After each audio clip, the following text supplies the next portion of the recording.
guys, ito lang ginawa ko na simmered pumpkin. Lagyan natin sa plate. Kasi serve natin siya as ano, for dinner. Serve natin for dinner.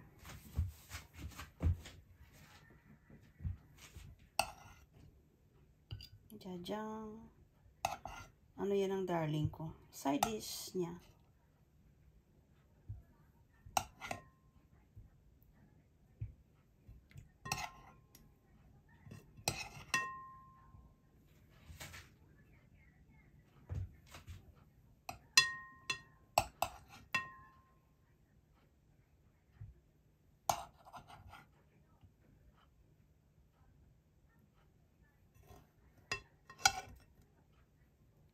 Sarap niyan.